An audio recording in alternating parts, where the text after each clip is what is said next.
to a city and state, and joining me today is State Senator Diane Savino.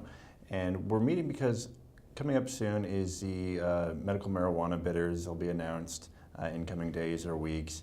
And you were one of the key champions of this law, setting up medical marijuana in New York. So just wanted to start out with, I guess there have been 43 applicants in the state of New York, and for a program that will launch in January if all goes according to plan.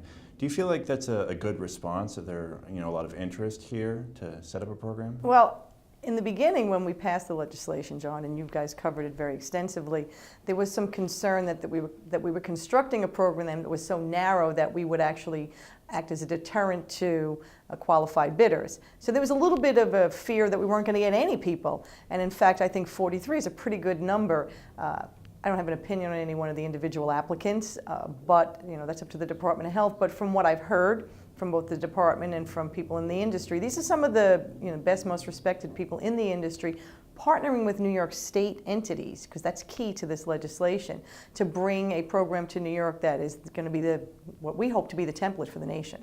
And following up on that, there have been a lot of stories out lately about the various bidders. One bidder has been endorsed by Labor, another bidder is working with Stony Brook.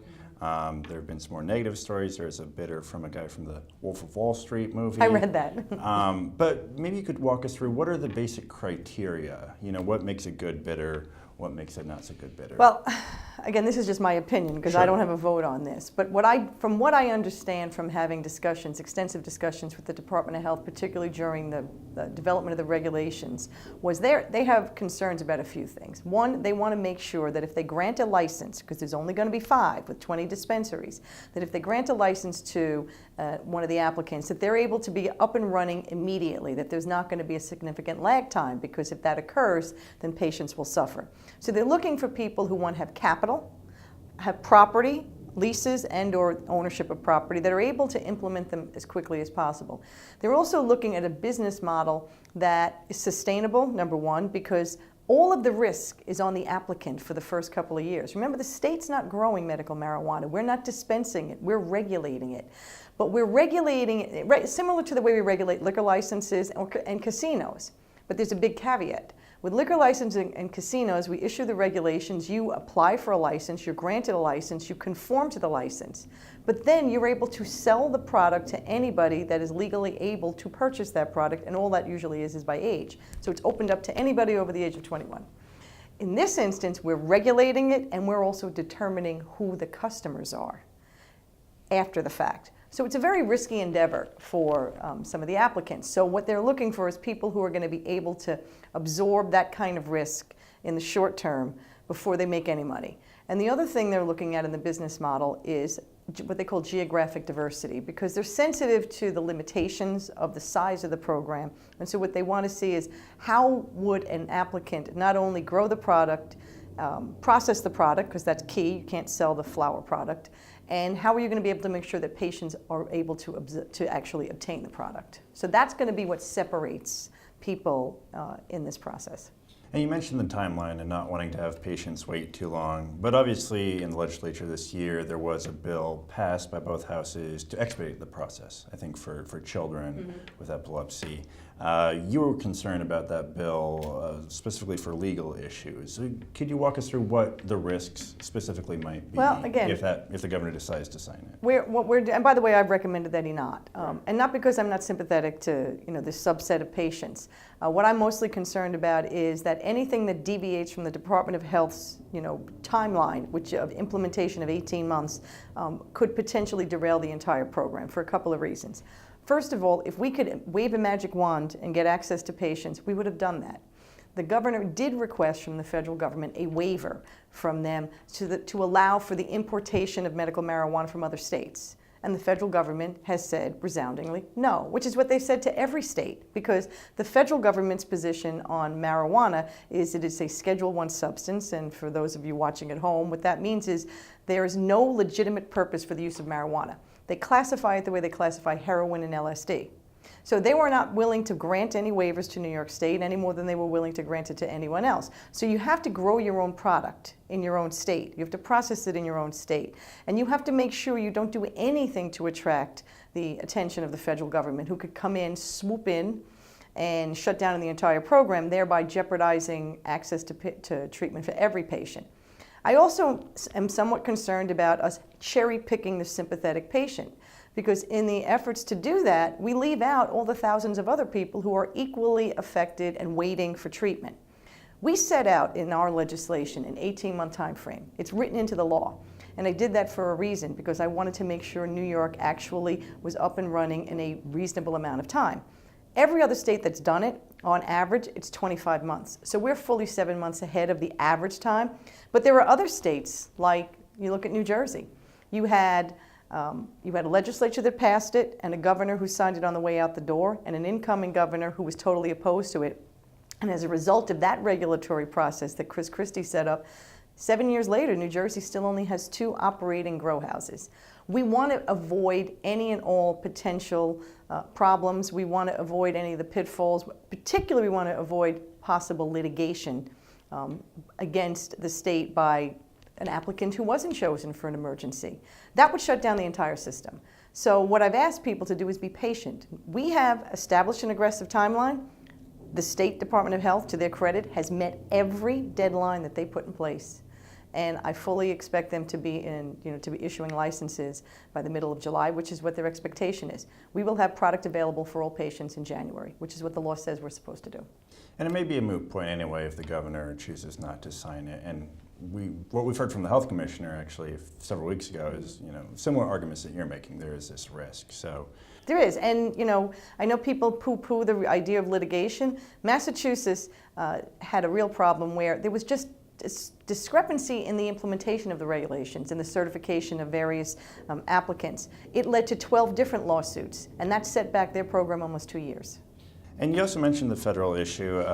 Recently, U.S. Senator Kirsten Gillibrand of New York has been pushing a bill to give patients on a state level the right to use medical marijuana without a risk of being prosecuted. There are other members of Congress pushing it. What do you think is the likelihood of that bill getting passed? And also, more broadly, do you feel like medical marijuana should not be a Schedule I substance, that should be changed? Absolutely. I think what Senator Gillibrand is doing is absolutely amazing. I'm fully supportive of it. I've actually done press conferences with her around this. The truth is, the advocates who are pushing for expedited access in New York State, what they really should be doing is turning their attention to the Congress. The Congress is the key to solving this problem. The Congress, and if you look at Congress, you have now 26 states that either have medical marijuana in place or they're about to implement it. So we're at the tipping point. You have states, red states, pink states, purple states. We've had it done in states by legislation, by public referendum. So there's a whole bunch of different, populations across this country that have become accustomed to medical marijuana, expect it and want it, and we have state governments that depend upon the revenue.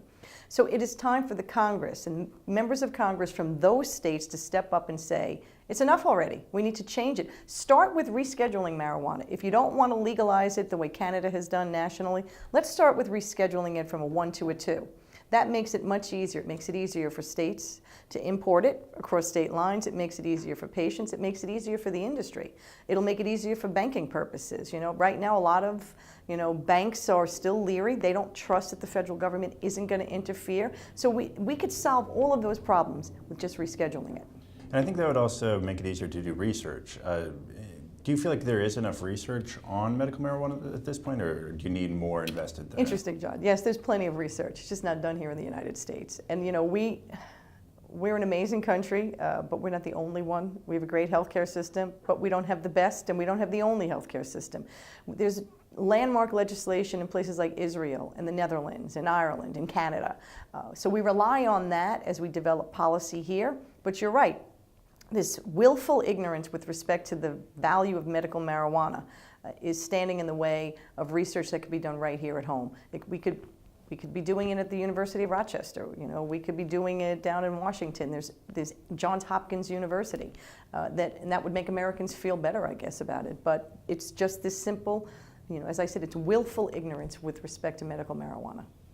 And with both houses of Congress being Republican-controlled, I'm skeptical that anything would change very quickly on a national level. So here in New York, this year again, we had that expediting legislation that passed.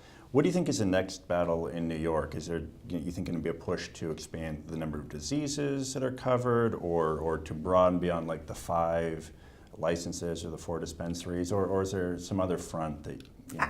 I think probably once when the licenses are issued and the first 5 grow houses and 20 dispensaries up and running, I think that it'll be 2 things. 1, to expand the number of facilities, and 2, to expand the conditions. In the legislation, we did require that the department make a decision by the implementation date to add some conditions to it, particularly PTSD. It's a very important issue for veterans. The VA is struggling with this. They know that many veterans are self-medicating with marijuana. They're choosing to, kind of their own new version of don't ask and don't tell, but we need to resolve this. Veterans particularly could benefit from this. So PTSD is not covered. Not yet, in New but York. the law Okay. says that within 18 months, the commissioner must make a determination about adding PTSD, Alzheimer's, and I think there's another condition off the top of my head I can't remember, but he must make that decision. Okay. And changing gears just a little bit, it's just a few weeks after the end of session. There was some disappointment on, I think, both sides, both parties.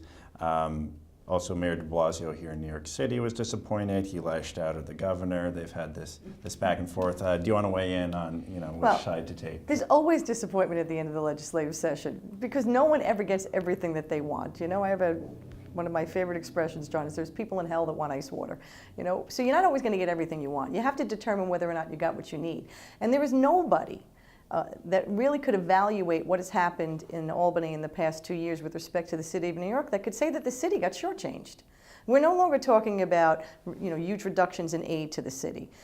The mayor left last year with his signature achievement UPK. Not only did he continue it this year, it's expanded. We've sent record aid in education to New York City. Did the city get everything it wants? No, but Albany didn't get everything it wanted from the city either.